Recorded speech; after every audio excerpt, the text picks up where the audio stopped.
Measure never. Just cut it and see if it works out. We can always add a piece here and there, or cut more of it. Why waste my time measuring when I can be cutting and nailing? This is the time to be cutting, nailing, and building. What are you talking about, inches and feet? Hand me the hammer and stop wasting my time. That must have been what was going through the builder's head during the construction of the Shed of Doom. In March of 2013, a user by the name of DNASpark99 made a post titled, "Build to Fail, Fail to Build, What is this? I don't even," on bcsportsbikes.com. The post features images of the early construction stages of a very poorly built shed. The fact that this was posted on a biker forum probably contributed to it going viral, since bikers are usually the type of people to maintain their own machines as well as work on stuff. But you don't need a master's degree in carpentry to see that something terrible was taking shape. Within a month, the post had garnered over 2 million views, and as of today, it has a total of 6 million views, as well as 70 pages worth of comments, spanning almost a full decade from 2013 to the most recent being in January of 2023. This is one of the early examples of viral content, as well as one of the earliest Photoshop battles that I personally know of. There are also plenty of YouTube videos that were created by members of the forum for comedic purposes. In 2012, YouTube had just launched the partner program a year ago for the general public, so it's safe to say that the purpose of posting those meme videos was purely for entertainment. Speaking of the partner program, please subscribe. I owe the government a lot of money. In my opinion, this post hasn't yet reached its full potential. The only thing holding this back is the fact that you have to register for the forums to read the thread, making the casual viewer just click off when they reach the page. Today, I've decided to make a video summary of the timeline of construction. The fact that this builder manages to get almost everything wrong never stops him from achieving his goals. So if you ever look at something you've created and think that it's not good enough, I hope you can take inspiration from this video. DNASpark99, the original poster, starts the thread by saying that his Korean landlord is building a tool shed for his rototiller.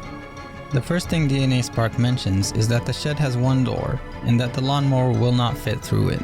He then mentions that it's being built on a moist marshland, where your feet sink with every step. Not exactly the best place to build anything, especially if you have no foundations. He's not even sure the landlord has a measuring tape, which isn't surprising once you see the pictures he posts. At first glance, you might almost think everything is straight and parallel.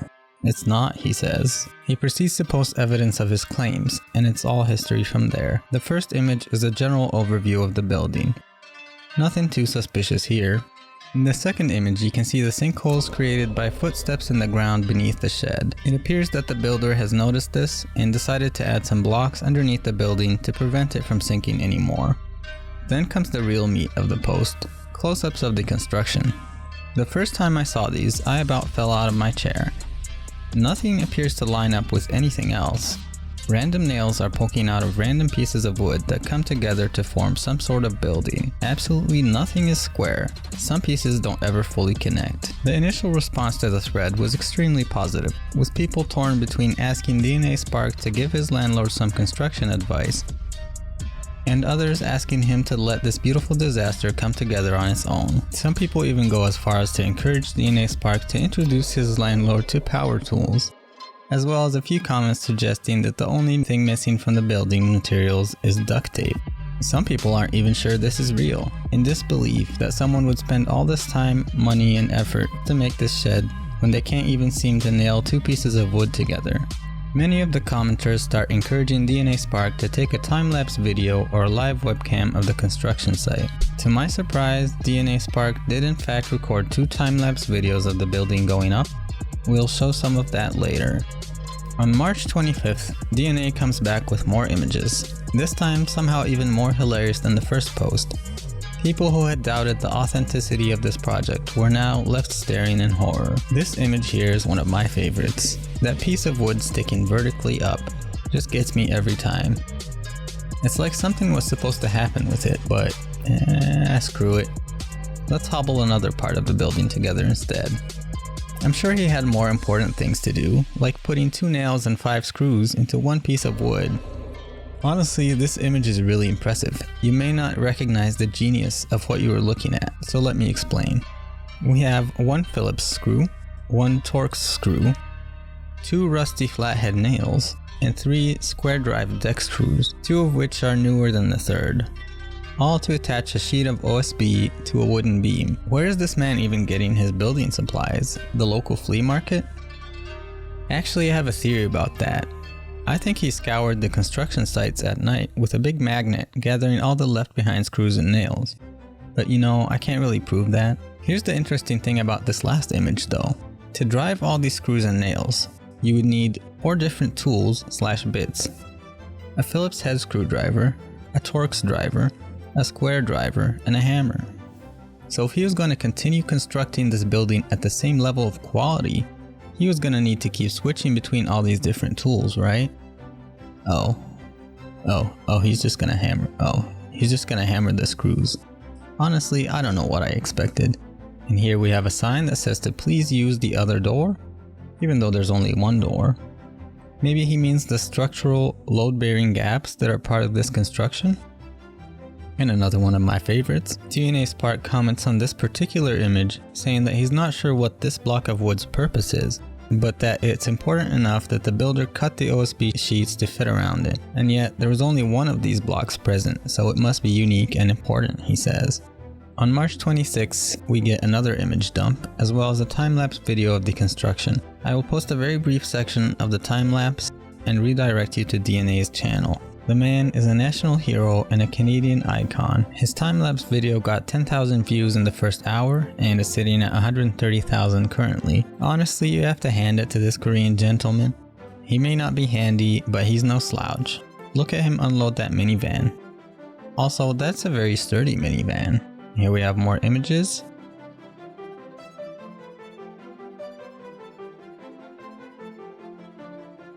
These gaps must be for ventilation. Oh god, I can't even make a ventilation joke here. This man obviously is not afraid of mice moving into his building. He has a gap on the side big enough to fit a chupacabra. He now also has a fully functional shelving system. Honestly, this part isn't that bad. It's just that stuff is gonna roll off the gaps in the back, or given how tilted the building is, it might slide all the way to the other side and roll outside of the building. Oh, more gaps in the floor. I'm sure he'll masterfully fill these in later. And finally, we have more nails that are just biding their time to cut you or your clothes if you dare come near this building. Much to our delight, on March 27th, we get another image dump.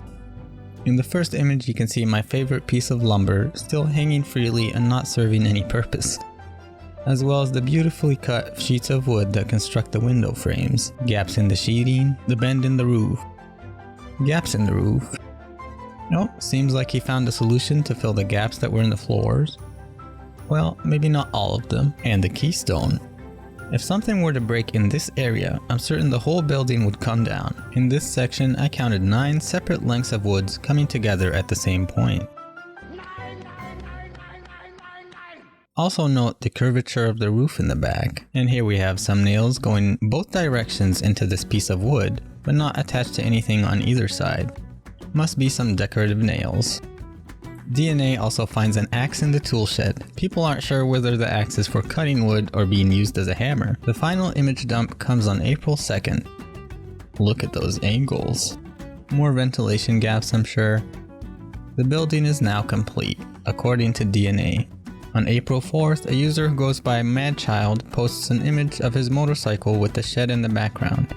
The shed was now becoming a monument on par with the Great Pyramids of Giza.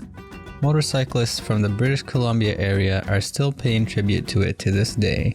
At the time of the post, Gangnam Style had freshly been the first video on YouTube to ever reach 1 billion views, and tensions with North Korea were high. This led to tons of North and South Korean memes flooding the website, many of which are now lost forever, as they were hosted on TinyPic. So where is it now? In the same place. It stands. It is now February 2023, meaning that almost 10 years have passed since the building construction began, and it still stands. Maybe not at the same angle that it was initially constructed, although no one can be sure what angle that was, but still it stands. Whether or not it ever held the rototiller it was supposed to, we will never know. The most recent image was posted on January 8th, 2023. The user Steve G says that it has sunken almost a foot into the marshy ground that DNA Spark was talking about.